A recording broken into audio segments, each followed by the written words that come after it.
Karate Hall of Fame Educational Video Series. Today we're going to be talking about the Art of War Kenpo style. And I just got done reading a quote for Mr. Parker from his book. And I'm just going to go to the last quote under combat wisdom. To hear is to doubt, to see is to be deceived, but to feel is to believe. So I'm going to ask Senior Master of the Arts, A.C. Rainey, to discuss that with us. Sir, talk to us. That last thing was the first thing I ever heard when I first came into Kenpo Karate.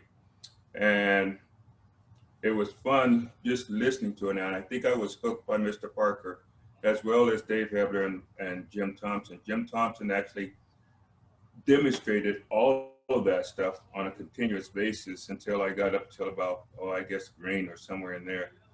And I have used those particular sayings all my entire life. There has to be a certain amount of philosophy in the art. And that part of Kenpo, because we do so much bashing and hitting and striking and things of that nature, we have to have a certain amount of philosophy. And that right there actually is, to me, was the core of Kenpo, because there's no doubt about how we move in the whole 9 yards. Everything's subject to interpretation. But the speed and the power that person moves and how they generate that power was always, you're always doubtful as to how it's occurred and how quickly a person has made it happen. And I think that Mr. Parker was right on the money as far as that's concerned, because he would just take you out on the floor. And he said, I would demonstrate. I remember demonstrating this idea of punching somebody in the cheek. It's like, are you serious? No, I don't want to get hit. No, I don't want to be hit. But boom, he put that punch right there and hit that cheek at that particular point, and you wouldn't move. And it was like, wow. But you were fearful that every bone in your body was about to be broken. So that and the idea of understanding your predicaments, and the idea of understanding that a lot of times you don't have to be in those situations. Anyway. Thank you, AC. Let's move over to Todd Durgan. Todd, you trained under Mr. Rainey. Your thoughts? Mr. Rainey was also always happy to oblige with the understanding of to feel is to believe. Which, you know, it's funny, you can look at a lot of different things that have been, a lot of different sayings, quotes, and philosophies that are in the arts. And, you know, that's definitely one that will stand the test of time for all time, because there's no truer statement than that.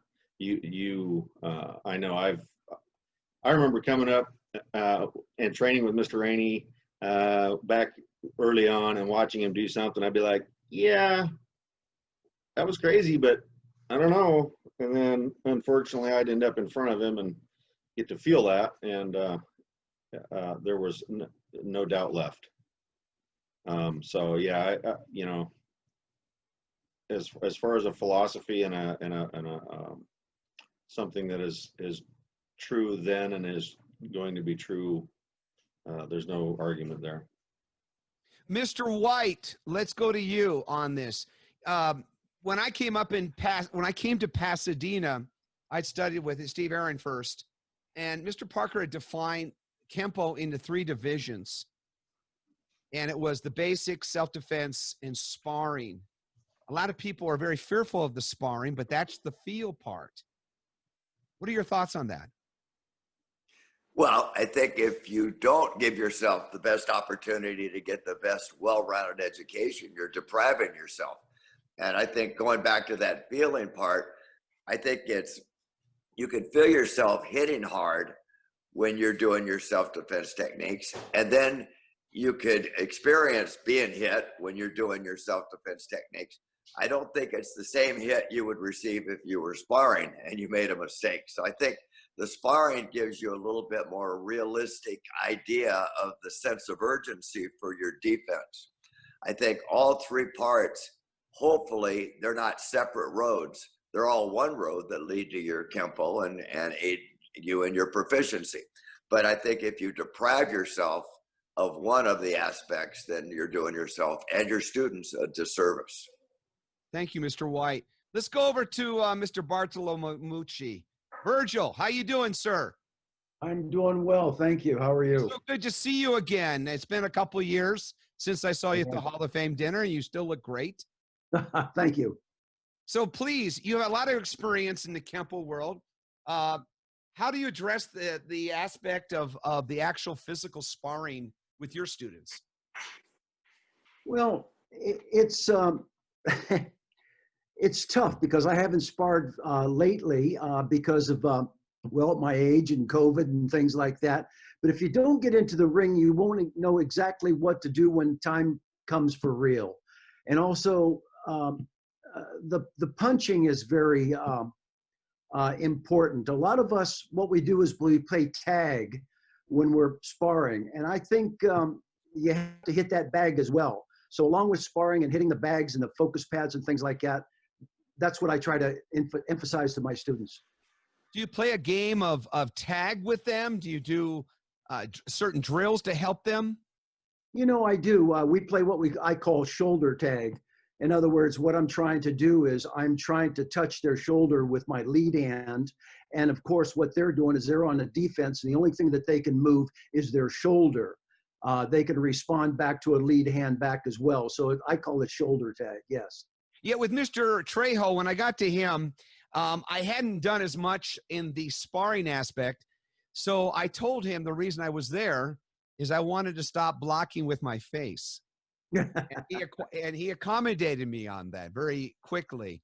We played a lot of games of the tag, so to speak, but we also did mix it up a bit. Let's go over to Dennis Conatser. Dennis, you've had a lot of experience with sparring and fighting, as well as teaching that to your students. Please address that issue. To feel is to believe. Yeah, the way Mr. Parker said it is, you know, we were talking about it once, and he reiterated in a seminar, and he goes, "To hear is to doubt, to see is to be deceived, but brother, to feel is to believe." Kind of see that as little pigeon, you know, thing to it, and you know, it's one of those things where there's everybody kind of assumes agrees that Mr. Parker was a genius. He didn't put 3 divisions. He didn't separate this stuff out for nothing. Basics are obviously necessary, and they're the foundation for everything. Without good basics, you have good nothing.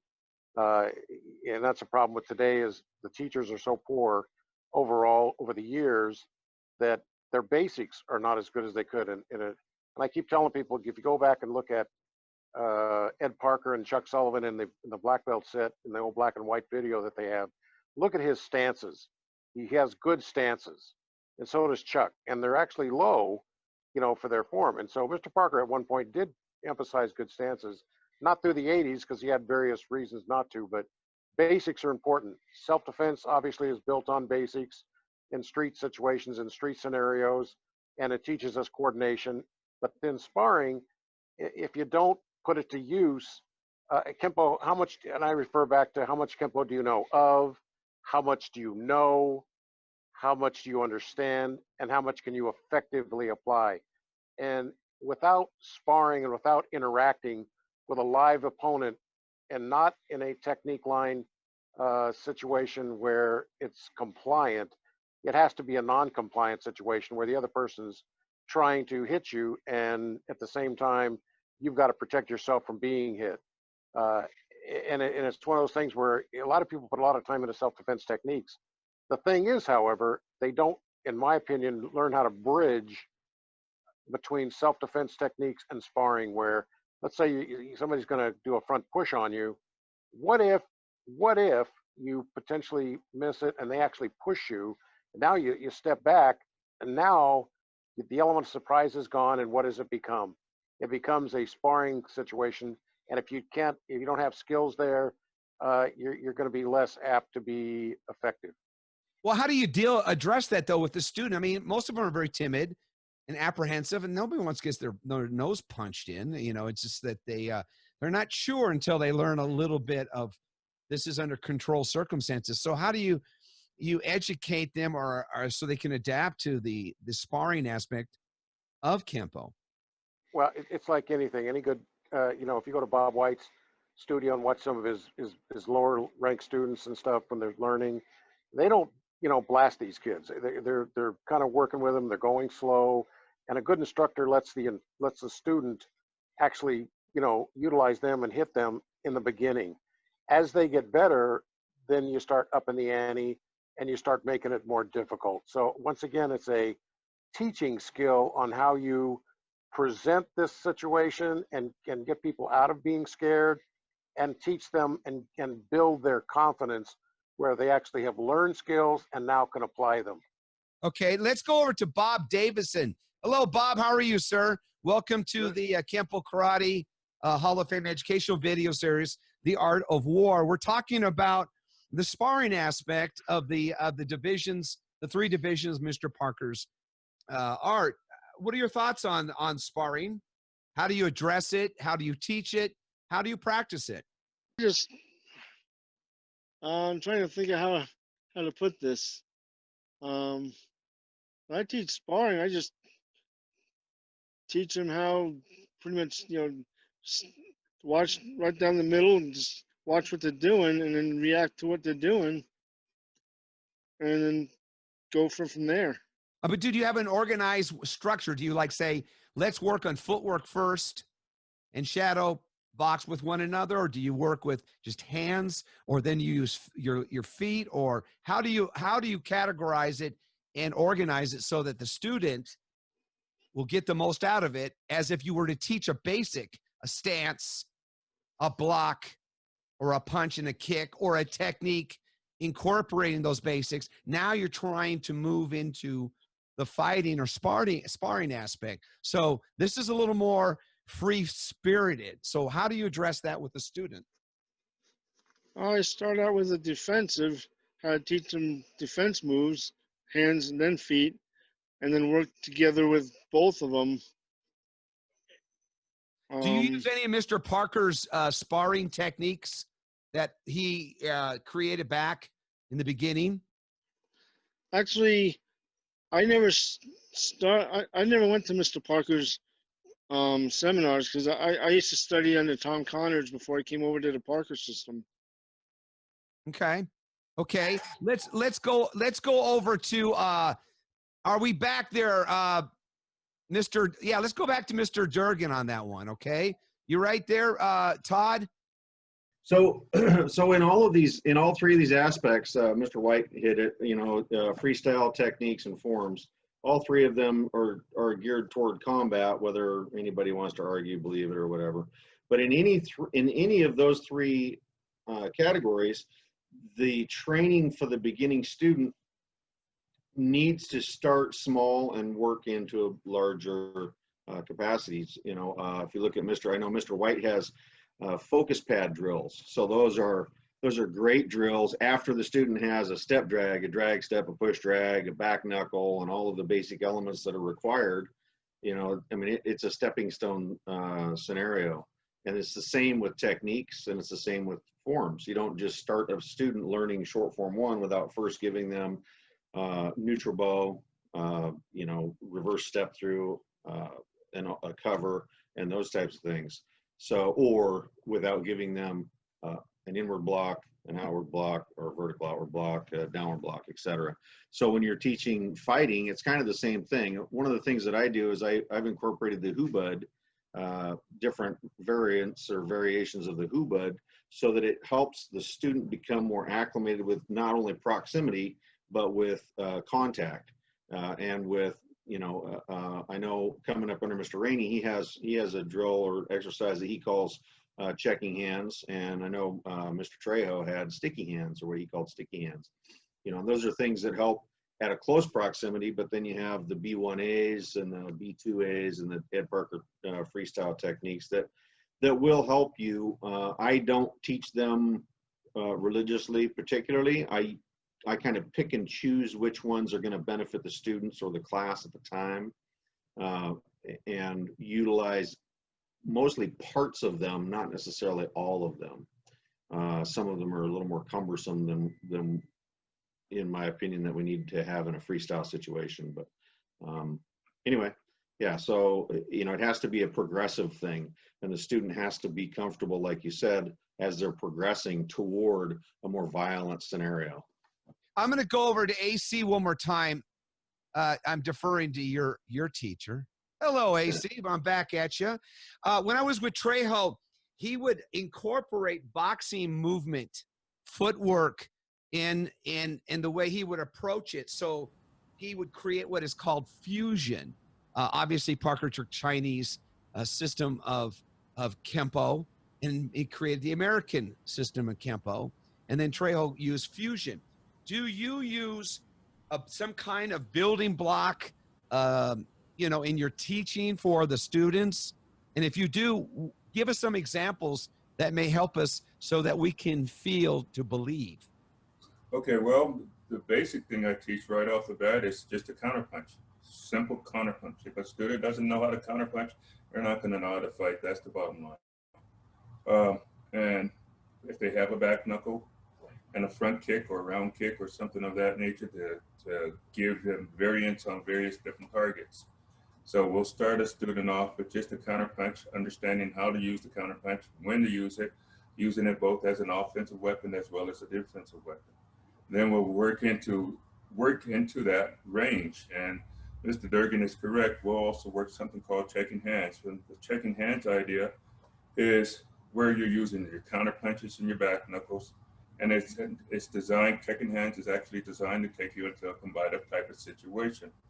Wherein, once you get close to your opponent, you're at within real close contact range, you're able to fend off various different attacks over and over and over.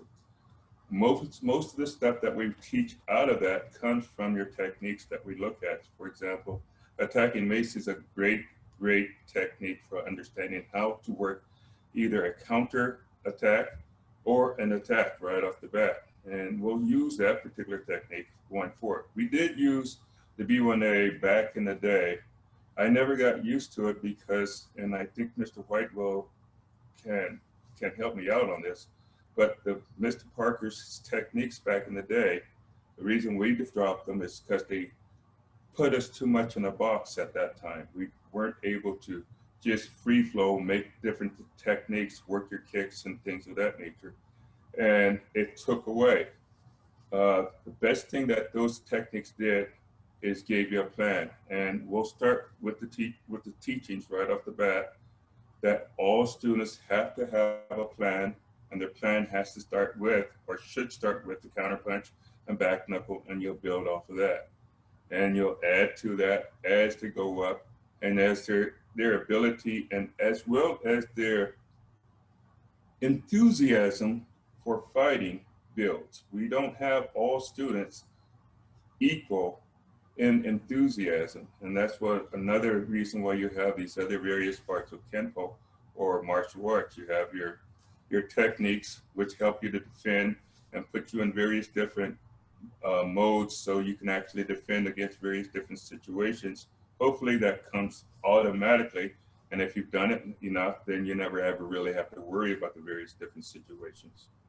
We'll use some of those situations as well and put a student into a freestyle, as well as 2-on-1, 3-on-1, and 4-on-1, stuff of that nature. Back in the day, we did that on a natural and continuous basis. I remember working with Mr. Trejo, for example, back in the day, along with some other students on the Friday night workouts, and we play with that stuff all day long. Key is again, you do have to get hit. You can't break an egg. You can't make an omelet without breaking that egg. And so you got to get hit. And if you're not willing to get hit, and we tell the students this, and you have to let everybody know up front, you're going to get hit. Period. You are going to get hit. It's kind of like knife fighting. You're going to get cut. Bottom line, you're going to get hit. And my brother and I would work into combat. As a matter of fact, I'll tell you a secret. Me and Todd Durgan worked so hard, so much, so often, that after a while we were hurting each other every time. I have since stopped working out with Todd Durgan because for the most part, I don't like getting hurt, and I know he didn't like getting hurt. Was it because he's cutting you or what? Besides, he has these wonderful traps of contact manipulation that. Absolutely. I was going to go there with you. So Oh, it's yeah. funny. It's funny that you're bringing, let's break it down a little bit here. Okay. So you talk about a box.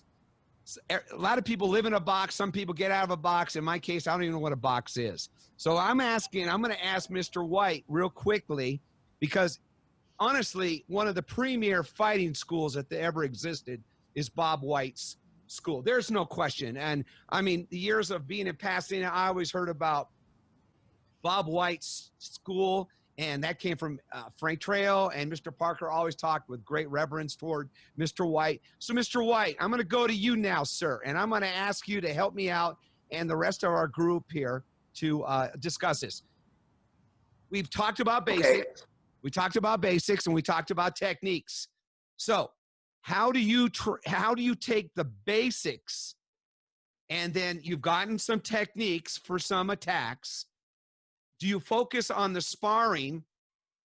Do you work primary first with the student footwork, angles, or do you go to the defenses of your arms and your hands, either in blocks or strikes, in kicks? How do you sort of structure this so the student will get the most out of it and you can help them with that? Well, I think AC hit it on the head. You got to start with the basic techniques. That's why we never did the B1A, and people go in there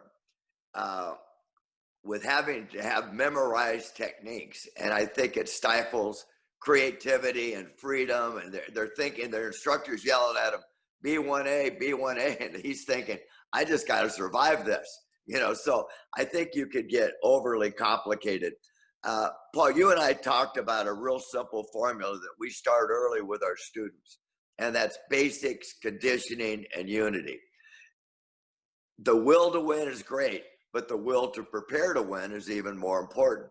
And I know Bobby and Shar are on here, and they're both highly conditioned athletes. Their son Justice is one of the finest Kenpo fighters we have, and he's also one of the finest conditioned athletes that we have.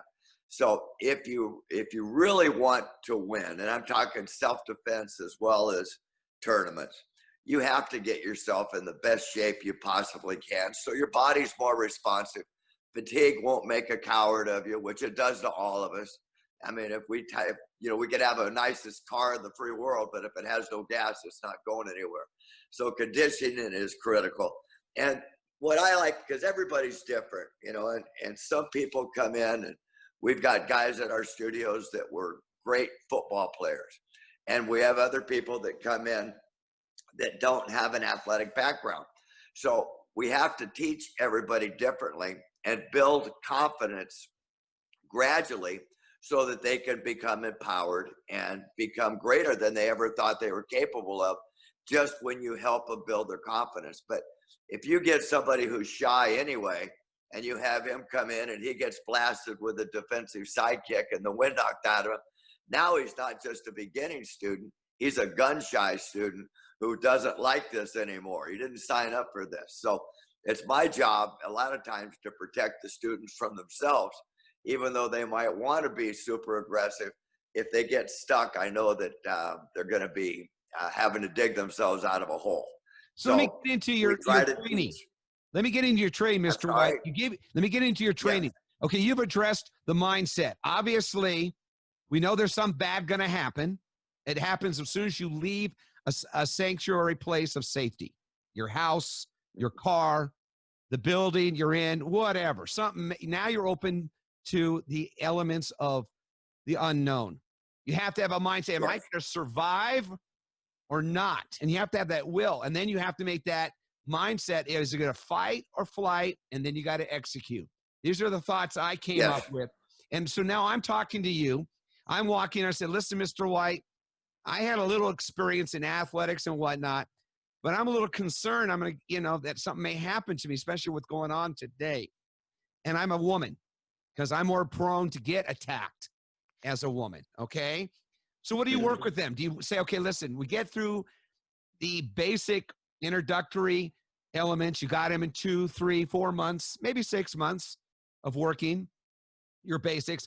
What do you start doing with you? So, okay, let's get your hands up. Let's show you how the hands work in a combat situation.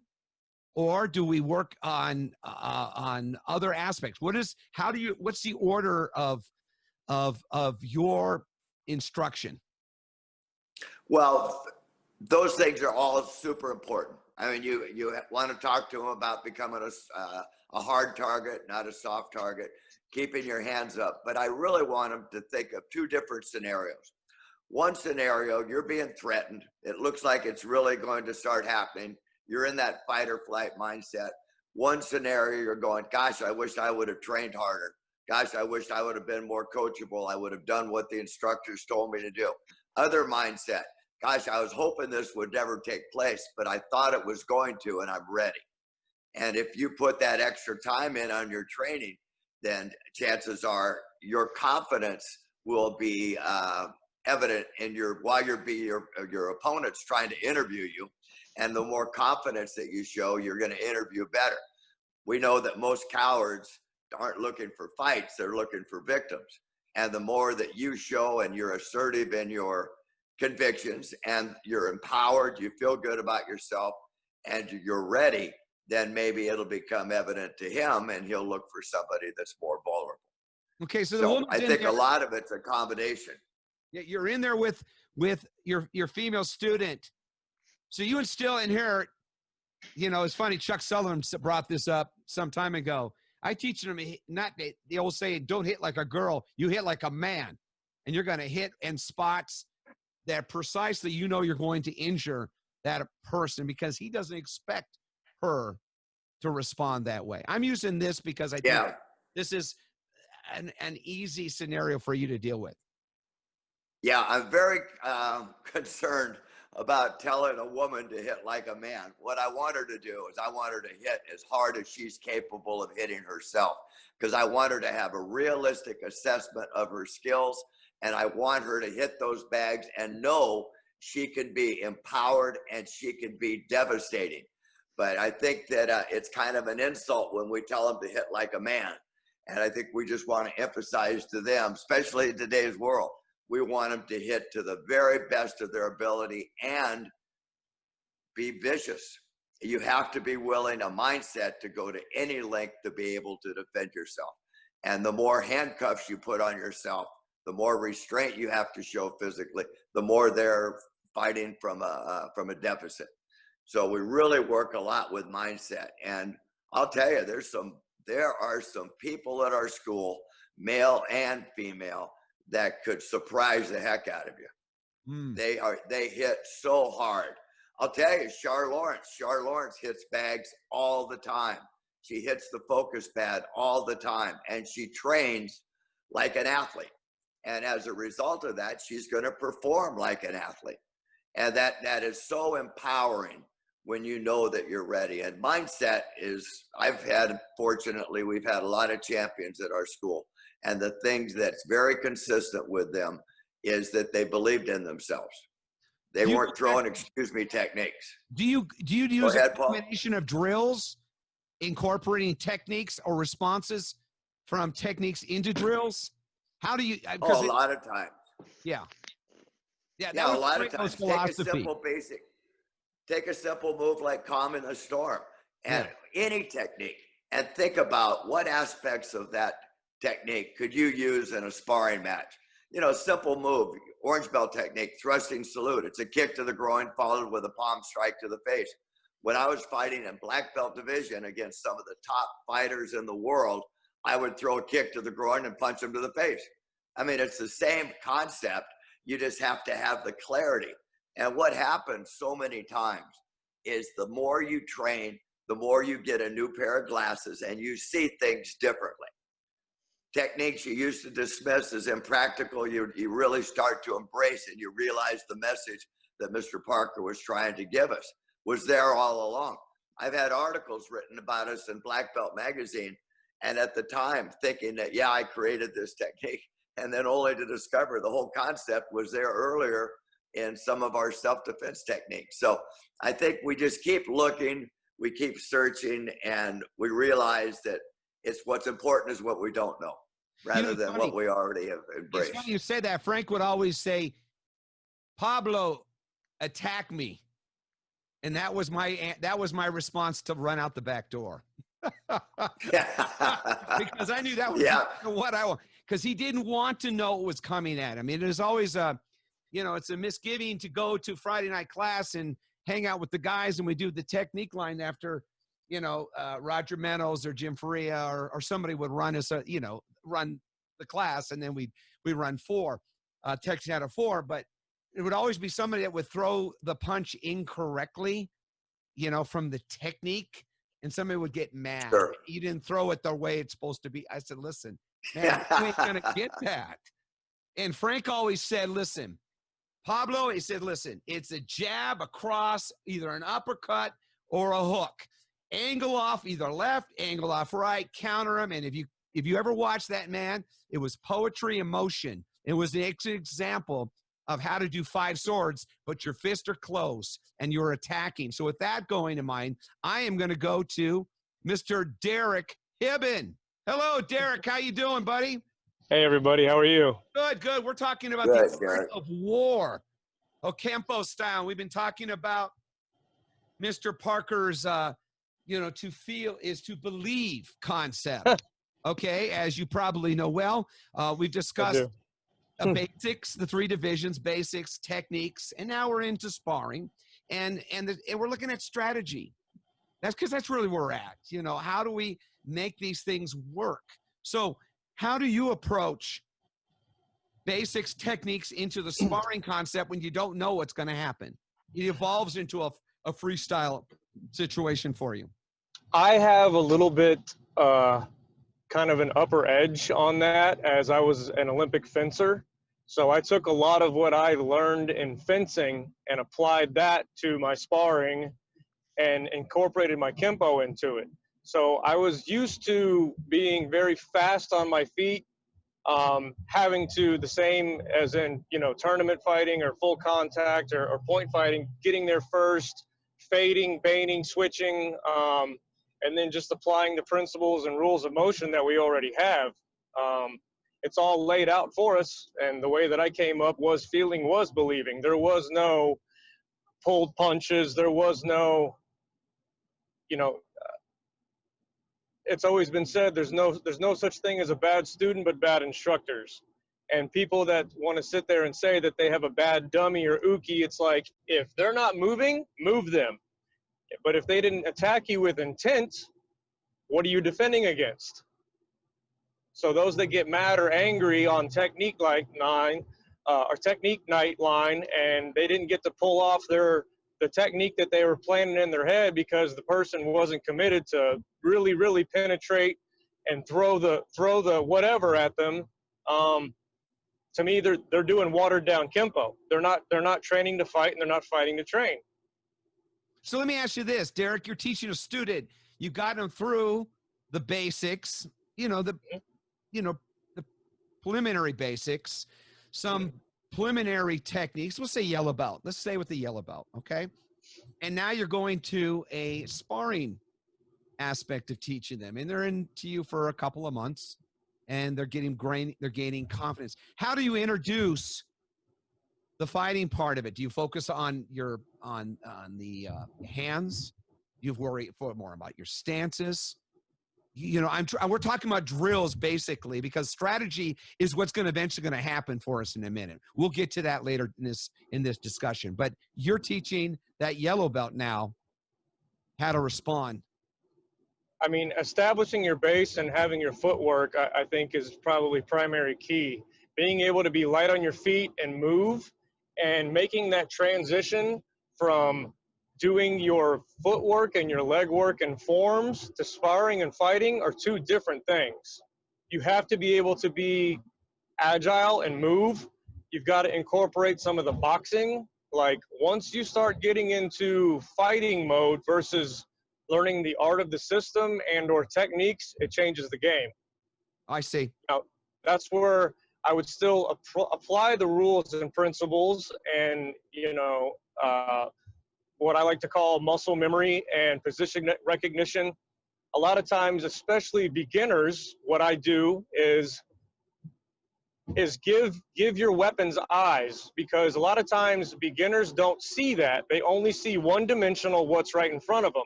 So I'll have them lay down, physically lay down on the floor and look at where someone's hands are and see, look from where that foot is or that hand is and see where the targets are, because you're only looking at things through your eyes. You haven't formed eyes in your weapons yet. That comes later. And it kind of opens their eyes to see things from a different plane and a different view. And it's been effective in teaching for me. I see. Okay, let's go over to see if I can get Bob Lawrence up now. Bob, are you up and working? Hello, Bob. You there? I am not hearing you for some reason. Sorry, I can't figure it out. Okay. Close your eyes and just feel.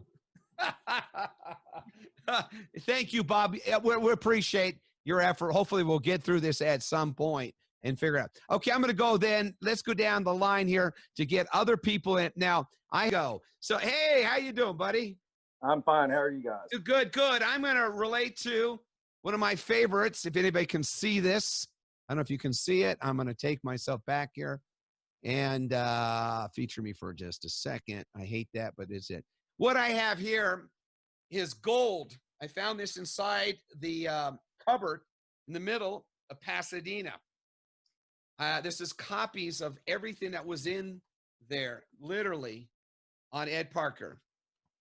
From the training syllabus, for example, your son is training to become a man. Will you help him? You guys, some of you people know this well. The rules and comments for instructors, policies, et cetera. What is karate?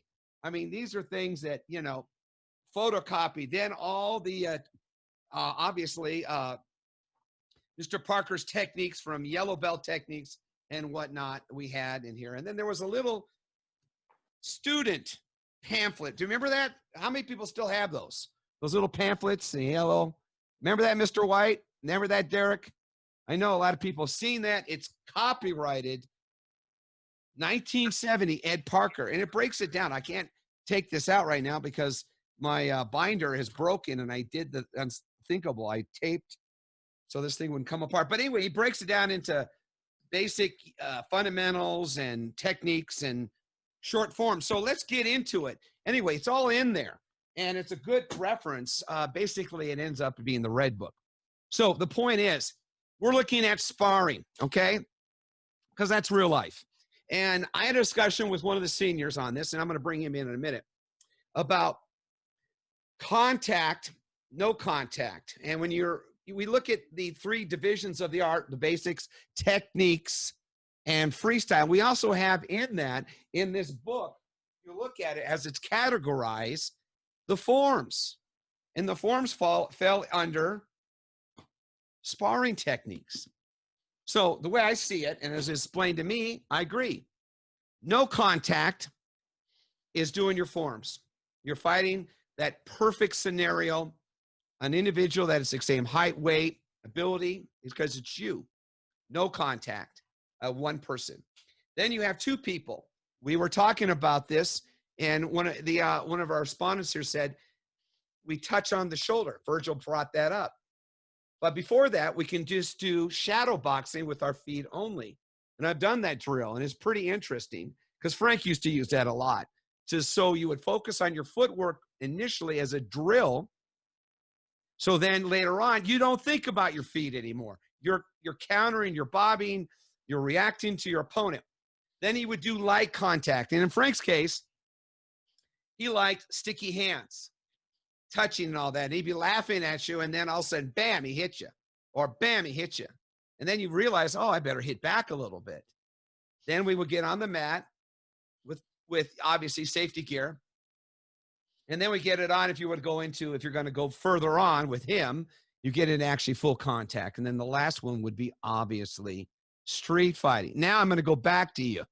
Okay, now I'm going to turn right back to you again. So we're looking at you. Okay, how do you deal with sparring? How do you teach the student? And how do you address the aspects of teaching them to incorporate their basics, their techniques, and morphing into freestyling, but it's going to be for the street. Well, here's the thing. I'm still a student in all this stuff. I've been doing this since '94, and I'm under Mr. Conatser now. So I'm learning so much more differently than I thought I was taught before. Mr. Hibben had made a comment I had seen a while ago, and you guys were talking about, you know, to feel is to believe. That's the first thing I was told in '94 is, you know, if you got bruised and, you know, bloodied up and stuff like that, it was kind of like a war badge. In order to give a butt whooping, you got to be able to take one. So, you know, hyperextended elbows, you know, multiple kicks in the groin and hitting the groin and everything else. That was something I was accustomed to. As far as teaching, I'm not doing it. I did it earlier before. And as far as a street scenario, you got to react right off the bat. There's no hesitation whatsoever. It's either going to work for you or it's not. It's going to be flawless or it's not. And there's always the potential that somebody's going to have the upper hand on you. It's just how you play it out. One of my instructors earlier in the day, when everybody was talking about, you know, how you do this and how you do that, what he used to have us do is we would bow in front of one another. And then whoever the attacker was would throw the attack. Now, as you both stood up and the attacker knew what the attack was, if you didn't respond right away, you got decked. So it was a more of a eye-opening scenario when you're standing up and you've got a punch or a kick or an elbow coming to you. So you're either going to do something or you're going to get decked. So I take a lot of that, but what Mr. Conatser is showing me is a lot more differently than what I was learned. So right now I'm just a student, and to be honest with you, I've read about so many of you guys on this thing right now. It's an honor to be on here with you guys. You know what? We appreciate you being here, and there's no wrong response, nor is there a wrong question. And honestly, we are all students learning from one another. I am very lucky and privileged to speak to everyone here. And sometimes I will learn something I didn't think about. So let's go to Conatser if he's still there. I'm going to go focus on you right now. So, you know, before I go into it with you, I'm going to quote something from the book of 5 Rings. Miyamoto Musashi says, quote, "The more you practice, the more the spirit of the thing itself will reveal itself to you." What's your thoughts of that? Well, I think it's several times. I think I've heard Bob White, and I quote him quite often in several different scenarios. And what you practice is what you are. And you know, you don't know something and then hope to be able to do it. You have to, you know, practice doesn't make perfect; it makes permanent. And you have to continually practice and continue to put yourself in several scenarios to make yourself, you know, acclimated to any particular scenario, which means you have to do, for learning purposes, we do technique lines for compliant, but it's also extremely important, in my opinion, to do at some point non-compliant, where you now have to react because, you know, I talked to Mr. Parker once, and we had discussions on, you know, I said, well, would you do 5 swords on the street? And he said, no. Those are training drills to develop skills, and that's not the intent of those techniques. You know, you have to be able to move through these things and be able to react to them and do them. By the way, I'd like to also take a break and just, I think Mr. Planas is on. I'd like to say, you know, how are you doing? Yeah, let's get, you know, that's a good point. Are you there, Mr. Planas? I'm going to ask you to start your video. I think I did it. Yeah, there you are. How you doing? Where are you at right now? Baltimore, Maryland. Okay, lower your camera just down. Yes, thank you very much, so I can see you. So we've been talking about the mindset. I've been listening. So I'm going to bring you up to that. What are your thoughts about how do we take the basics, the techniques, and then we're looking into teaching the student the sparring aspect of it? Well, what Dennis said is exactly what I've been saying in the last few sessions on the forums. He said the old man said no, he wouldn't do 5 swords in the street. Well, I don't know about that, because the real answer is that's what the old man called the moment of truth. And all the techniques are doing is teaching you how to move. So you've learned how to move all these different ways and through these repetition over and over. It's like when you learn quick draw, you have these certain little moves you do in a straight line, and you do them thousands of times, and it becomes a habit. And when you do it, you just do it. You know, you move the same way. So if you practice in 5 swords or any technique for a whole bunch of times, I mean, it's going to become a habit. That's what we say we're doing. We're doing developing conditioned habits. You know, and that's what the techniques are. They're just teaching you how to move. But, you know, people used to ask all the time, if you were in a fight and a guy threw this at you, what would you do? Well, guys would say, oh, I do this, I do this. I said, I bet you wouldn't. I bet you wouldn't, because in a self-defense situation, a spontaneous reaction movement, you don't know what you're going to do. When I was bouncing in LA in the Santa Ana clubhouse, you know, I a lot of times shook my head, and the guy said, what's wrong? I mean, one of my black belts got me the job there. And he said, what's wrong? I said, did something I swear I would never do. I would never do that, but damn if I didn't do it. And the old man confirmed that. I said, yeah. He says, you know, you don't know until it happens. And that's what he called a moment of truth. Then you find out what you can do and what you can't do and what you're going to do. So the real answer, when somebody says, what would you do in this? The real answer or the best answer is, I don't know until it happens. That will trigger that motion. You came up in the Labounty system initially, and that was pretty. No, Labounty did not have a system. Well, in the sense of Labounty training was with him. Tracy based. Okay. And, you know, then they joined up with Parker. And once we joined up with Parker, we were still doing the Tracy system until I got to Pasadena with Tom Kelly. And then we were training with, you know, Ed Parker. But yeah, but when you were with Mr. Labounty or Mr. Kelly, that was hardcore. When you were with Mr. Labounty and Mr. Kelly, that was back when it was bare knuckle karate on. Oh, yes. So please. The old school Yes. school is totally different than the schools now. Yeah, and that's Totally where I want to go different. with it with you. A black belt in the old days is not what a black belt is now. You know, I mean, everybody says that. They all agree the same thing. The requirements, the ability, the know-how, everything is not near the same. And that's because of all the babysitting and stuff that people are doing. You know, and we've talked about this before many times on the show, you know. Mm-hmm.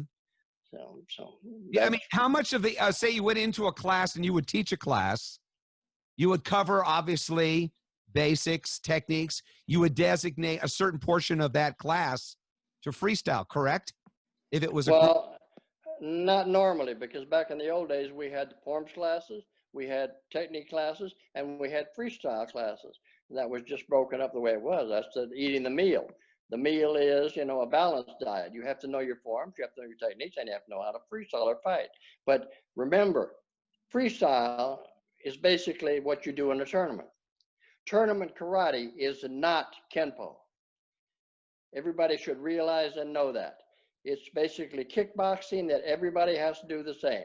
If you put everybody in an unmarked white gi or a black gi and put them in a tournament, you couldn't tell one style from another. That's why they came up with many, many, many years later, the self-defense division. Well, I can't tell one from another. So let's see how you guys handle a technique for a kick or punch and a grab and whatever. Then you could see the differences. That's what the self-defense division was made for, so people could see the differences in the systems. And it's not freestyle tournament karate. That is a style of its own.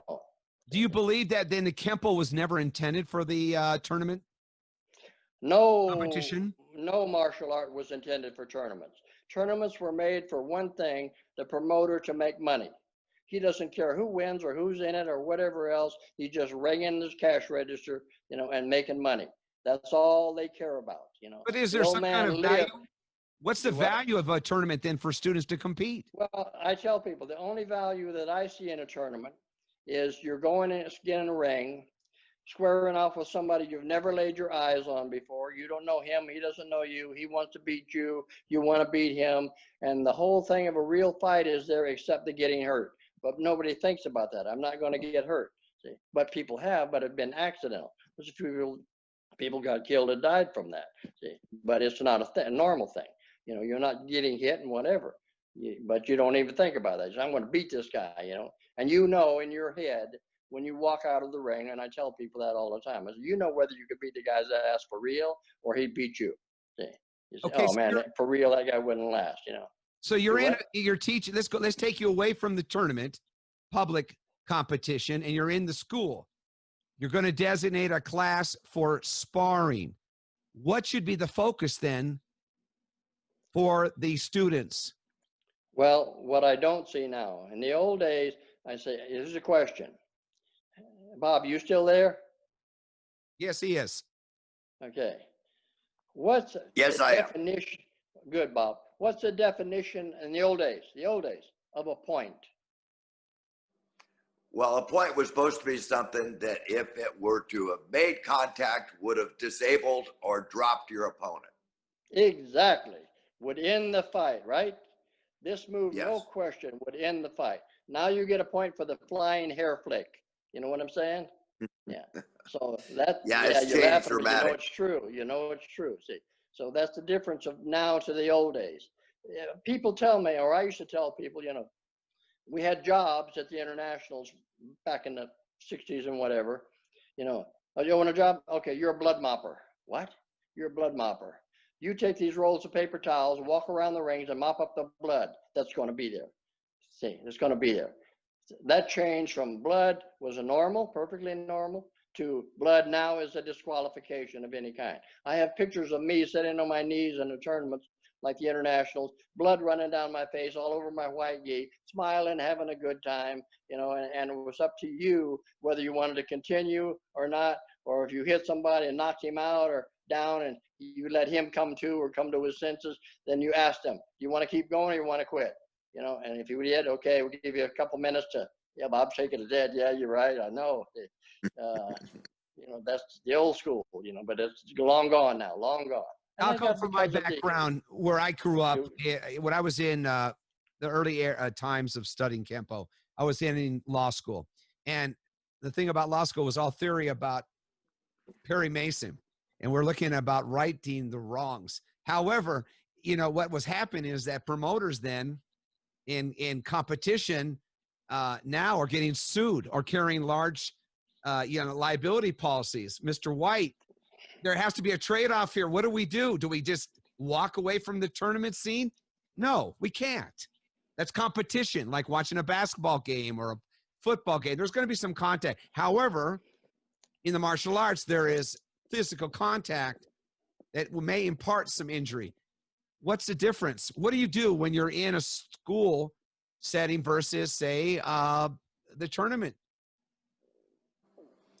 Well, a lot of the rules of the tournaments have changed to the detriment of the sport, but of course I understand why.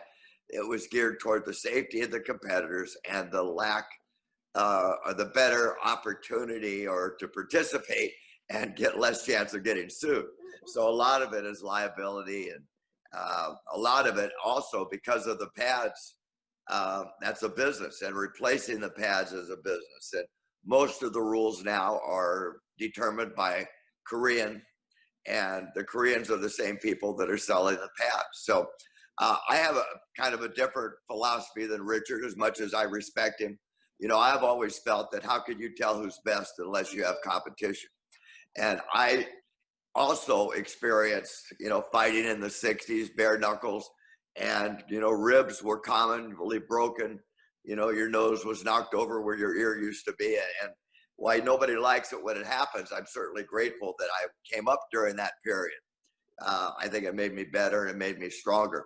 But I do believe that Kenpo is used in fighting, at least with my fighters, I know it is. We're using complementary angles. We're using angle of deflection. We're using angle of disturbance, improved angles like we do in techniques. I'm constantly seeing things in our self-defense techniques that our fighters use when they're going up against somebody else. So I think the tournaments have kind of lost a little bit in that, like Richard is right in that, everybody pretty much looks the same. But the thing that's interesting is while everybody looks the same and they have very comparable styles, the elite, the guys that win consistently are the guys that train the hardest and the guys that are in the better shape. Right. As I mentioned, like Justice Lawrence, like Jack Felt and Raymond Daniels, who have a great Kenpo background as well as Taekwondo background. So I think the serious fighters train like athletes, and they put that extra time in. And I still enjoy watching it. I don't like the game of tag, hitting and splitting, like Richard said. I forgot what he said. Some tap to the top of the Flying head. hair But, flick. Yeah, the bat. oh, there it is. There it is. Exactly. But I'll tell you, there's something about watching Mike Pombero or Jim McClure deliver a good, solid body punch. There's no disputing the point when the guy's bent over holding his knees with the wind knocked out of him. You can't dispute the idea of a good, solid technique. And as far as practical self-defense, the top full contact fighter in the world right now, I believe, or light heavy, is Raymond Daniels, who was probably the top point fighter in the world for at least 12 years. Won the international grand champion many times. So I think, personally, I think there's a carryover. I love the sport. I don't always like what the sport has turned into, but I certainly love watching good, conditioned athletes. I think right at the beginning of the show, Paul, you talked about watching great athletes and how much you enjoyed it. Well, that's how I feel about watching somebody that's really good at karate. Are we at a point where it's really the tournament fighting, sparring segment is more or less a young person's game? Well, I think that you have now more than anything else. I think Mr. Parker, when I turned 33, Mr. Parker opened a 33 and over division.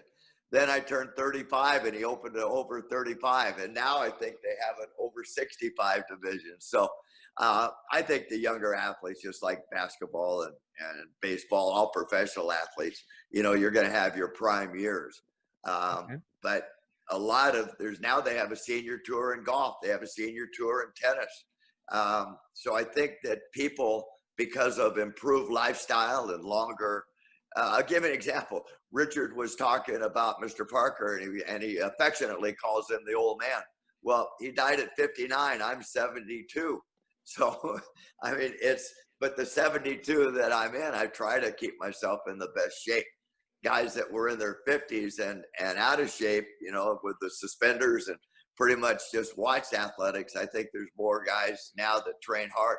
Virgil Bartolomucci, who's on the show, trains hard. I had a private with him this morning. He was out there working hard. But yeah, I think a lot of the people now continue their fitness level at the same time, continue to learn and refine Kenpo. Okay, great. Let's go over to AC. AC, I'm going to talk to you. AC, how do you help your students to be in condition to spar? They watch too many movies and not enough on the treadmill, I think, because they burn out very quickly because they don't have the wind. So how do you help them so that they will have the conditioning? Probably by working out with them alongside of them myself. Most of them will work out on their own, but we go through a lot of exercises and stuff. The idea, we'll spend a lot of time doing the art itself, not doing a lot of calisthenics, but doing the art itself, so that they're tired by the time we're done with class. Define the art. What part of the art? Are you saying forms?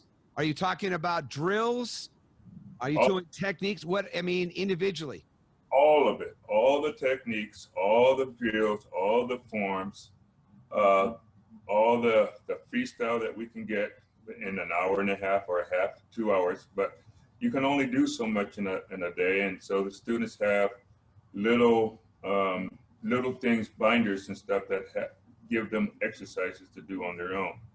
That said, I think I go back to the old days where Mr. Parker used to say, and I don't know if anybody remembers this, but he would say, he who hits the most usually wins. And if we don't want to get tired, hit the most as fast as you can and slam them before they can get back and recover. And we just go from there at that particular point. We also bring attitude to the fight. It's not a bad attitude in that.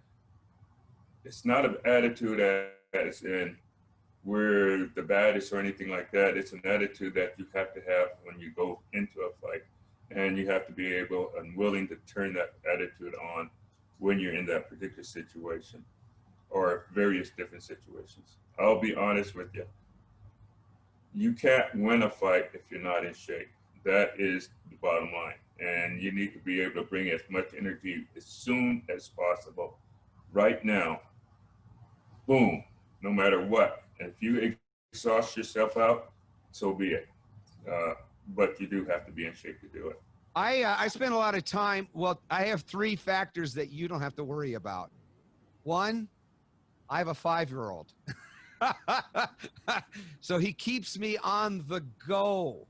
He never stops. I have to watch carefully that he doesn't hit me with a sucker punch, Mr. White. Okay? In the groin area on the outtakes when we're playing. The other thing is I spend a lot of time with, the hardest thing to do is the 3-minute drill. Have you ever spent 3 minutes on a bag? My God, after a minute, you're dying if you're not ready for that. And it's like, that's really hard. Frank used to push that on me. I'm very fortunate. I spend a lot of time on the heavy bag, the speed bag, occasionally just for eye-hand coordination. And then I'll use Century Bob. I call him the perfect dummy.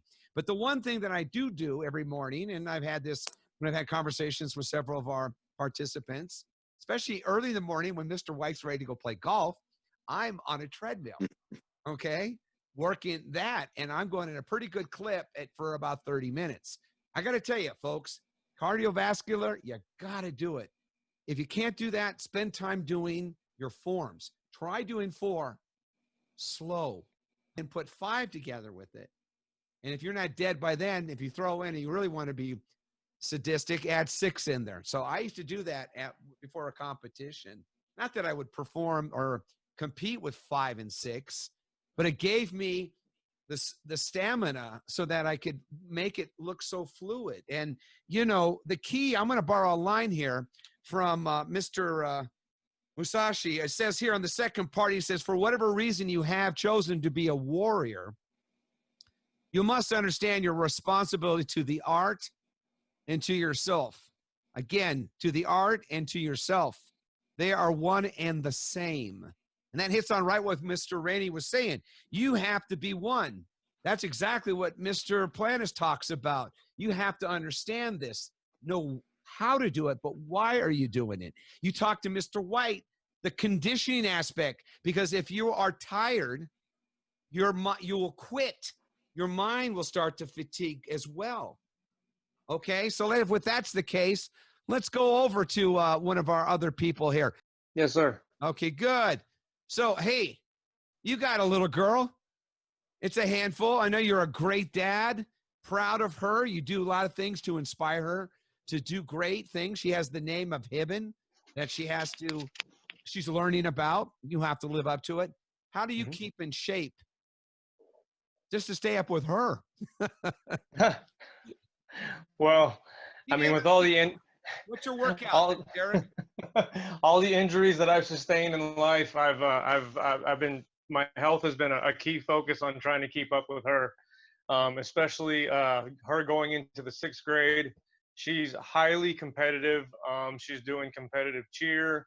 She's just now, I mean, she signed up for the wrestling team. She's really wanting to learn more of the art of Kenpo. She's been learning and being taught the same way that I was as a kid. She's been taught her entire life through games and drills and didn't know she was being taught. But Derek, what about you? What are you doing to focus on you? Together. How do you focus on you, sir? For me, what I have to do is I'm at minimum, I do 10 miles a day, whether it's walking and or partial walking and jogging. I push myself. I do isometrics. You know, she's growing, and as she's growing, it's like, you know, she's now 11, maybe 92, 98 pounds. Daddy's still got to be able to pick her up and hold her and lift her and carry her to bed. Like I've got to keep in shape and stay in shape and set the example, and also push her to be the best athlete that she can be. And she's a go-getter, man. So I'm having to keep up, and it's keeping me on my toes. It's keeping me in shape, and it's getting me back to where I need to be. Good. Let's go to Todd. Todd Durgan. You're focusing. How do you help those students in the physical conditioning aspect?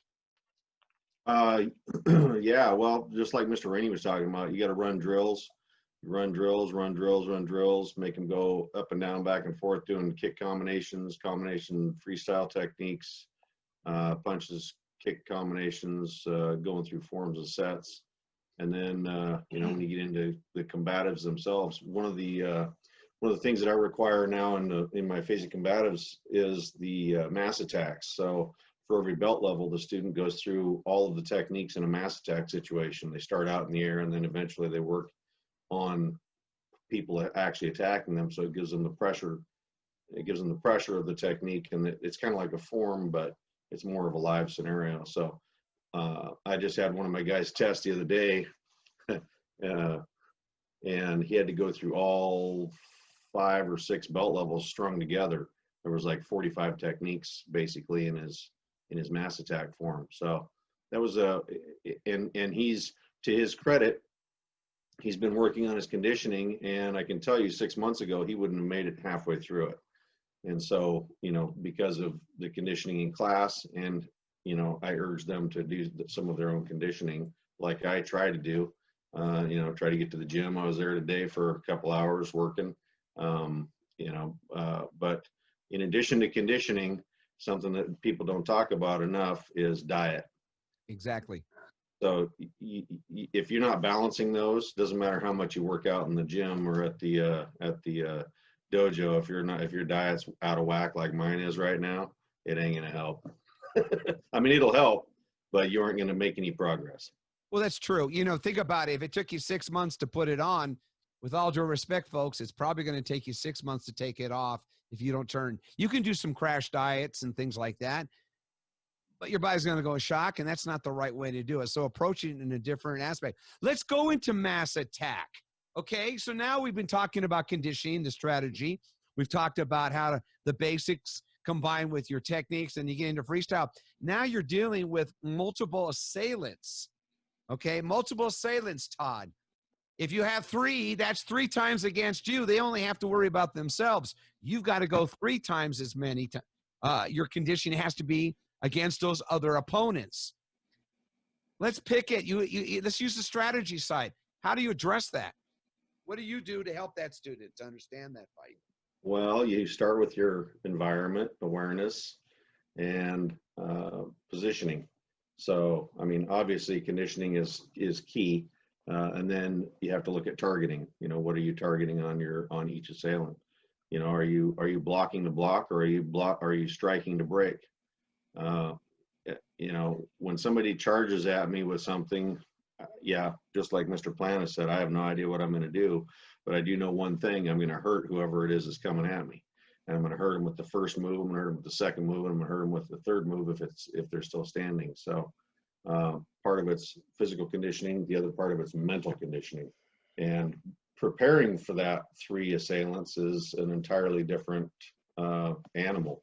You know, understanding that and this is one of the things that the Parker system, the 2-man techniques, delves into and touches on, is, you know, how much time do I spend on one guy versus another guy? I have to be able to divide my time or completely annihilate one in 2 moves and move to the next one. In the meantime, my positioning, my strategy for position and environment has got to be there, along with targeting and all of the other things. How much time do you work on multiple attackers in your school?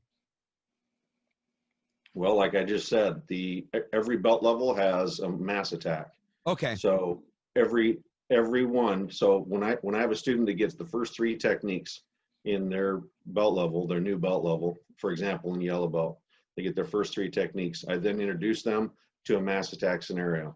This is a white belt. So they're now learning, and yes, it's prearranged, but they're learning how to divide their time. They're going to start with 1. They see attacker number 2. They get into him. Attacker number 3. They get into him or her. And so they're learning to divide their time. So it starts now for me in the phasic combatives, starts almost immediately. Do you use bull in the ring? You remember that drill? Bull in the ring? I used to. I had a student that couldn't follow directions, and so another student got hurt. He was a bull, huh? Yeah, yeah. Got hurt wrapping a knee around him and blew his knee out doing a takedown. So it wasn't supposed to be any takedowns because of that very reason. But then again, I had the gentleman that just tested the other night, freestyling with his son, took a spinning elbow to the eyebrow, and we had that pool of blood. We had to call the blood boy over to clean it up and get the neosporin out and stop some bleeding and send him off for some stitches. So, Mr. White, let's go to you. How do you deal with multiple attackers? Do you deal with those in drills, or how do you approach that? Well, for one thing, if you look at the two-man attacks that Mr. Parker had, there's a lot of kicks, and we really work on that. It's like a football player's straight arm. Years ago, Ron Sanchez and I got in a self-defense situation, and we were outnumbered. As I get older, there's more people, and they had machetes and AK-47s. But in reality, we probably had like 4 or 5 guys against us. And really the thing that saved us and really ended up saving them from really getting hurt is they got hit with a couple of defensive side kicks, and then they were less likely to want to come in. So we do that. You know, we've got the bags coming in and people charge and get repelled with a good kick. When done properly, the side thrust kick is not just a basic, it's an essential. I mean, you need that kick in mass attacks or when there's more than one person coming at you, because it buys you time. And time is what you need when you're fighting more than one person. So we do it all the time.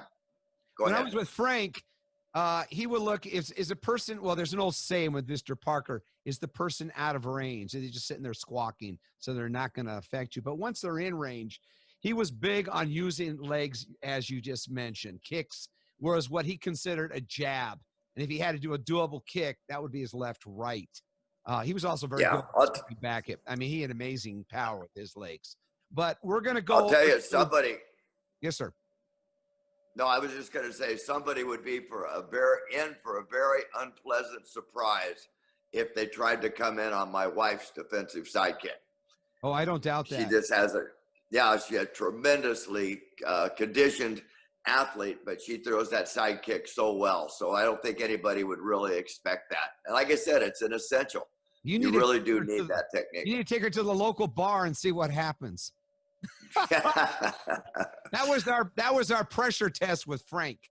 And with that, I'm going over to Mr. Planas, because I've seen there's several videos that he has out where he's had assailants around him, but he also had obscurity, somebody behind him. A lot of times people train where the opponents are at your 3, your 9, your 12, but they forget about behind you, and they're not looking for that individual or the exits. Can you help us with that, Mr. Planas? How do we deal with that with our multiple assailants? What would you? Okay, Bob hit it right on the head.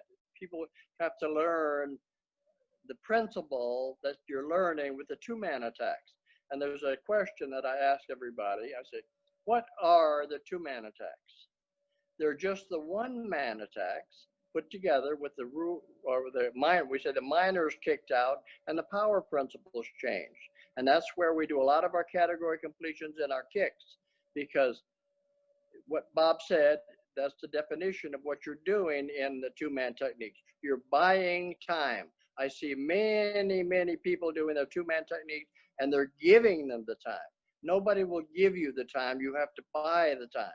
So your kicks are your strongest weapons, and time is distance. So that's why we boot the guy away to get more, work time on your second man. But again, you're leaving out a lot of the minors and using them as a shield and whatever else. But again, nobody attacks you at the same time. I remember seeing something years ago about, I've learned one thing from watching Bruce Lee movies, that nobody or only one man can attack you at a time. And the other man can't come in until that guy's down. I tell people all the time, if 3 or 4 guys rush Bruce all at once, he'd be a goner, like most people. You can't move that fast and position that fast if they did that. So you think about that when you do the technique. What is ramming the eagle? It's just this and this put together, and I'm buying time and learning my zoning and how to use them as a shield and whatever. So again, you're just learning rules and principles of motion.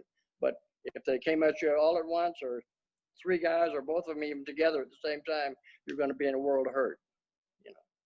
Todd Durgan. Yeah, so while I agree with Mr. Planas, I also want to point out, as everybody, what do you well, agree the kicking and the separation, kicking and the separation.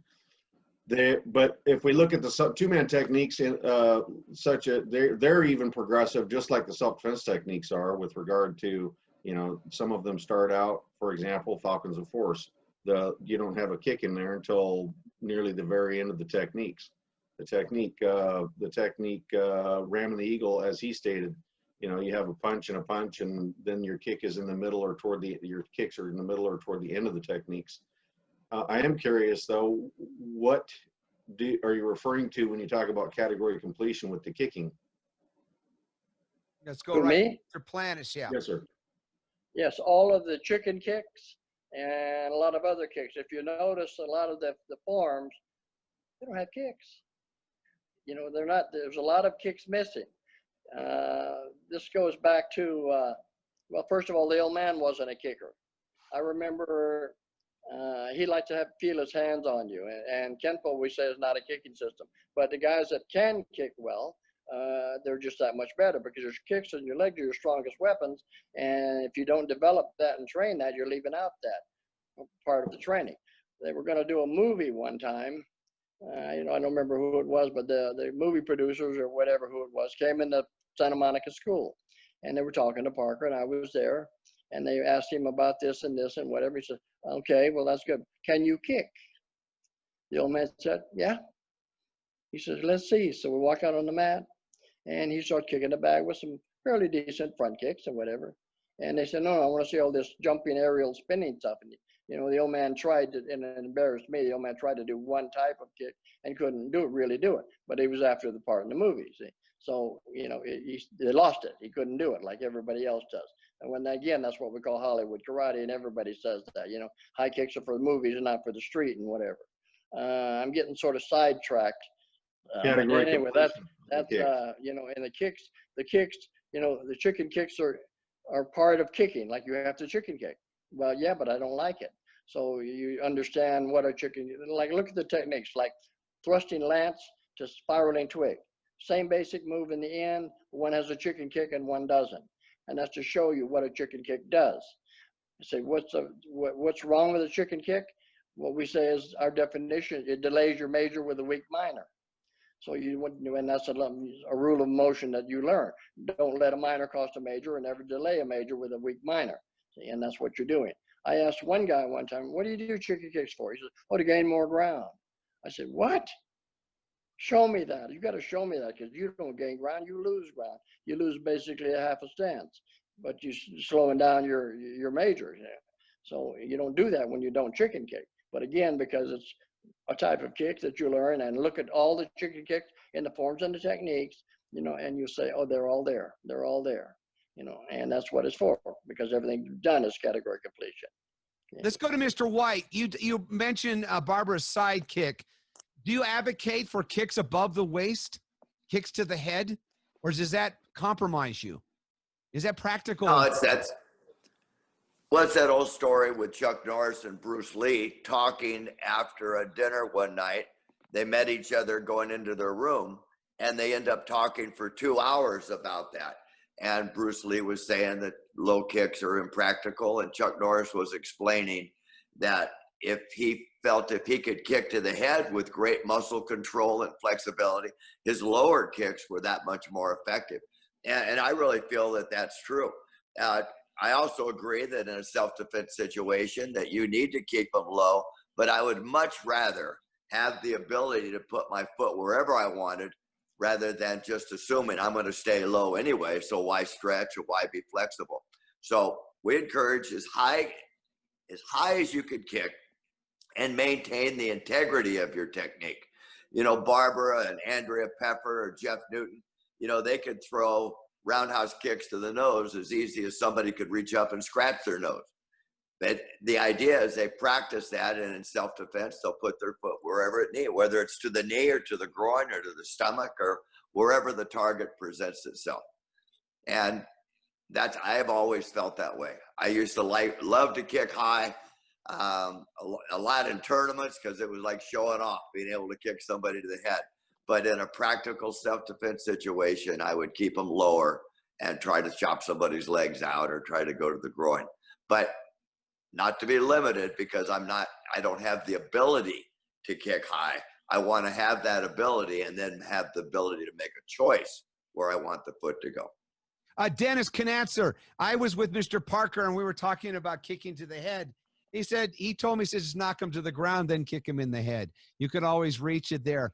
I remember I was with Frank and we were talking and wasn't paying attention. I was with him in the office, and inadvertently I walked into the table that was against where the window you looked into the training area, and he had some samurai swords or something displayed, and I wasn't paying attention, and I hit my shin against that, and instantly I grabbed it. He goes, "Oh," I said, "Well," I looked at him. He goes, "Are you all right?" And I said, "Yeah." "What's the defense for that?" He goes, "Pay attention." So, Dennis, what's the deal with multiple attackers? What we should be looking at is give us some of the 8 considerations Mr. Parker would probably incorporate when he was addressing multiple attackers. Well, just to hold that for a second, I want to go back and, one thing that Bob White talks about, and I really enjoy watching him, and I've made comments before, Barbara and several other people, not only can they kick strong, but their form is correct. Their foot positions are correct. And I put a lot of time with my guys. I try to emphasize, look, it's not just a matter of doing some facsimile of a leg motion. You got to actually be purposeful and formed with your kick in terms of how to deliver it, how to gain that power, moving the hip, foot position, so on and so forth. And Mr. Planas talked about that too, in terms of, and he hit on the word basics. And basics means, a plethora of things, but one of those is if you're kicking, you got to have good foot position, you got to have a good target, you got to cock your foot up properly, you got to turn your hips properly, and you got to have your mechanics down.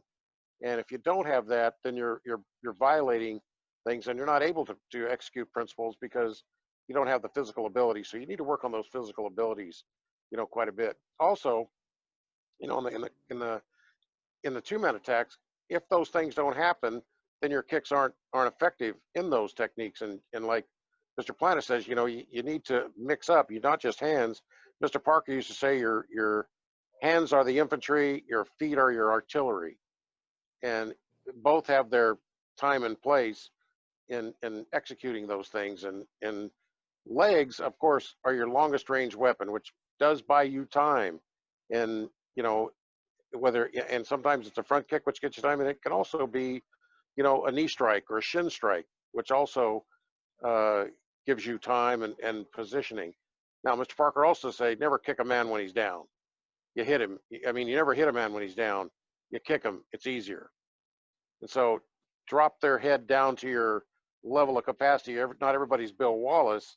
And so bring his head down like Paul said, he hit his shin. His automatic reaction was to reach down and grab his shin. It hurts, which then dropped his head, which if he was in a street fight and he got kicked in the shin, that would be he just moved his target into position for me. And so, the positioning on those kicks, and that's part of what I think the two-man techniques do, is they teach you, a combination of more kicking. And also I'm big on the two-man techniques in terms of maneuvering. There's a lot of maneuvers in there with different opponents, and they're good to start training people. We all know that nobody's ever going to be able to execute any of the two-man attacks on the street ever. It's hard enough to execute a single technique, in its entirety, and that's not there for anyway. But it gives you something to work on and to learn your maneuvering and learn to do, like Mr. Plant says, your upper and lower, major and minor moves, and continue those combinations as a training drill. I'm going to ask Mr. Planas a question. Mr. Planas, I was told when Parker was creating the system, he was looking at it as always a multiple attacker system. Is that true? Well, I don't know where you heard that or whatever, but again, if it was, we'd have a heck of a lot more two-man techniques. But then you got to get realistic about it. Like I said, one guy attacks you, and then the other guy comes in. You look at the timing, done even correctly or incorrectly in the two-man techniques. You say, boy, that other guy would be on me so fast, it's unbelievable. I wouldn't have a chance to do all this stuff. And that's why we say you kick out your minors and rely totally on majors. And like Dennis said, it's about angling and zoning and where you should be thinking about, where your position should be with two men to give you, again, more time. But I'm getting sort of sidetracked. Is that a strategy thing then? Is that just a way? Because that's what we're dealing with today. Yeah, do this, but hopefully you can get there in time, and that's what you look at. Just like in Gathering of the Snakes, when you start out with circling destruction, you change from 6 o'clock to 3 o'clock and go beside the man. But you say, I can't do that when there's a guy over there that's going to come in and get me. So I got to go all the way around to 12 o'clock and use the first guy as a shield. Mm-hmm. And then I'm going to kick him down and use him, to push the guy in. And the guy comes around the right side. Nobody tells you what to do if the guy goes around the left side, which the guy's laying there in front of you, and he comes around the right side. So I always ask, well, what if the guy goes around the left? What are you going to do? Oh, I never thought of that. Well, you better, because that's just showing you, the footwork that was done for the footwork of the twist stances and the realignment, but what if he goes the other way? What are you going to do? Again, you're just learning how to move, and it's all rules and principles stuff. But in a real, confrontation, you don't know. It's the two-man techniques, and we used to do little sorts like in-school tournaments for that. Who can do them the best? Who can dummy the best, and who can do the techniques the best? Most people, they give you the time, they don't buy the time. Okay, so that's I ask all the time, is what's the stuntman's job in a movie? To make it look real. Well, how does he do that? By showing the real reaction to that strike. And that's what gives you the time. So, that's what you're looking at. Again, like I said, the principle, the main principle of the two-man technique is learning how to buy time. But I see so many people do it where they're given the time, just like in ramming the eagle, it's just basically circling destruction into 5 swords. But when they do circling destruction, they never use the thrust instead of the snap and send the guy flying away so as to recover, turn around, and come back to you. He just stands there, and any time he could slap you in the head, but he doesn't, because he's going along with the program or doing what the technique says. You never see a stuntman do that. You'd have to be on your mark. If you've ever worked a movie, you've got to be on your mark, or you make the director unhappy. And yeah, you lose a job. Stuntman world and how that works, and they're the ones that usually take the serious injuries because they're paid to do that, and then the actor steps in. Well, let me ask you this: would you think that the two-man attacks, it actually just reinforces more of why we should be doing things rather than how we should be doing things? Well, it's how or why you're doing it different. That's the thing. Why am I doing this different? Well, I got to realize that I have to buy time because there's more than one opponent. That's the whole thing there. You just learn how to buy time. The old man had lots of, he says, there's this saying that you pick your foot up in Kenpo for 2 reasons: kick and run. That's why running is, part of the condition. He says, I don't know if it was a true story or what he told me one time, but there's a master that guys were after him. So you take off running, and then one of them catches you. So you stop, turn around, drop him, take off running again. Then another one catches you. You stop, and you've seen that in cowboy or old movies about that, to be funny, but that way you don't have to fight them all at once or like a gang thing. But that's just one strategy. Another one he had was like, you got guys surrounding you, and oh man, they're going to kick my butt. So he studied sociology and psychology, remember, and that was basically many other reasons too. But one of the reasons was, okay, you don't want to fight them all. Okay, you just say, okay, who's the leader here? Who's the tough guy? Who's the guy that wants you guys, or whose idea is it to kick my butt? And single him out. And then you single him out. If he steps up, which is doubtful, but if he does, and you drop him, the other ones probably won't do nothing. You know, it's like the Indians. You kill the chief and they all run off and decide what they're going to do, whatever. You know, it's the same type principle, you know.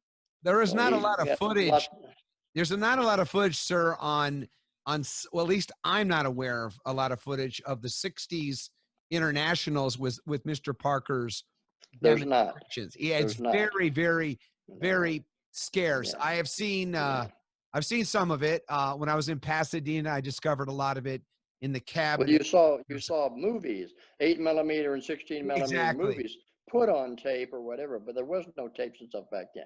No. I tell people the old man had one of the first video systems and all that stuff that in the country and stuff, but you know, we didn't use it that much. I mean, he didn't want to put a lot of stuff on video. You know, I understand. there's lots of in that reasons case, for that too. Did you take part what? in any of the multiple attacks on the main stage when he would do demos? Oh, we did, but again, I mean, one of the things that me, Larry Tatum, and the old man did, we did that as a mass attack once. I don't remember when it was. Bob might remember. I don't. I'm very bad on dates. But again, one at a time. You come in, then you come in, and you come in. Remember that, Bob? Yeah. I do. Yeah. See, so that's the thing. If they all rush us at once, we'd all be down. We'd all be down. But you know, but that's not. You don't see that in a movie. You know, that's real world. You know, gangs are gangs, and they get on you at once, and you know, and you see it in a lot of movies. You know, they jam the guy, and he can't move, and they just take him down and kill him. You know. Mr. White, on your taking in the center stage with Mr. Parker in the demos there. Did you do those several times? I would guess you were involved with. Yeah, I have. And Richard just reminded me. I remember doing these mass attacks with Mr. Parker, and once he took you down, you were kind of waiting for your cue to get back up, but you'd hear him stomping on that wooden floor, knowing you were about to die. So I really have some great memories of that. Could just now talk about it, but it was a lot of fun. I'm glad I had an opportunity. We all did. What was one of the most memorable times on center stage in a demo with Mr. Parker? Well, just when he would start the demo off, he normally would start it off with, I'm here to not only educate you or entertain you, but hopefully educate you a little bit. And then he'd have you in a horse stance, and he'd do like palm strikes and just the unbelievable power and speed that he would use, and come at you from different angles and different paths that would knock the wind out of you, and you don't even know how he got there. Yeah, it was just amazing. He said to me one time, you know, a lot of it. I'm sorry, we were in Pasadena, and I don't know why he did, but he did a seminar in there, and I obviously, Frank threw me out there as bait. And when he got done, he said to me, he goes, "Oh, you didn't think I was going to do that?" And I said, "I just hope it didn't hurt." He started laughing on that. You know, I mean, the guy had a great sense of humor, and he was amazing. Yes, he did. It was always best to be in the back of the room to watch, not to move to gravitate to the front as some would do. So we only have a few minutes left. We've been going almost 2 hours with it. And I'm going to borrow, as I said today, The Art of War. It's been amazing listening to the participants today, what we've had here. And I'm so grateful that for who is here. And I'm going to borrow again from The Art of War, Sun Tzu. And it is when he was looking at the attack of strategy, and he considered number 17. He said, "Thus we may know that there are 5 essentials for victory." And he says, "He will win who knows when to fight and when not to fight." And that has been addressed so far by many of our seniors here today. Mr. Planas, Mr. White, Mr. Conatser, Mr. Durgan, Mr. Rainey, and then also influences from some of our participants and their responses. He will win who knows how to handle both superior and inferior forces. That was what Mr. White talked about when we talked at the genders. He will win whose army is animated by the same spirit throughout all its ranks. That is attributed to the teachings of the senior instructors to make sure that the mindset, obviously, of the student is focused to survive and to choose whether to fight or flight. That's the bottom line here, folks. You want to live? You better have the spirit to do that. He will win who prepares himself waits to take the enemy unprepared. Well, that's what Mr. Planas said. That's what Mr. Conatser said. You can't just determine. You don't know what the response is, but when it comes in your training, you will respond accordingly. And finally, he will win who has the military capacity, and it's not interfered with that by the sovereign. In other words, he's not worried about some third party's bullshit. Okay? So don't put yourself into that. With no further than that, I want to say thank you very much to all the people that have been here today. You guys have been a tremendous group. It is honestly, it's been an honor to speak with everybody. Looking at our speakers here, Mr. White, thank you so very, very much. Truly appreciate your participation, your being here, giving up your time. It's really wonderful. Again, Bob Lawrence, thank you. We didn't hear from you, but we're glad you were here. Mr. Planas taking busy time. He was conducting some seminars today on the East Coast, and it is always an honor to hear you, sir. And thank you for your part, you know, what you've shared. Derek Hibben, love you, buddy. You're one of my favorites. You know that. I always go to you all the time. And then finally, Dennis Conatser, Todd Durgan, and then Mr. William Smith here. So thank you so much, Bob Davison. Again, on behalf of the Kenpo Karate Hall of Fame, the Educational Video Series, The Art of War, Kenpo Style, thank you, everyone. I hope you have a beautiful Saturday night, and I will look forward to talking to you again. God bless you. Good night. Thanks, Paul. Thank you, everyone. Bye-bye.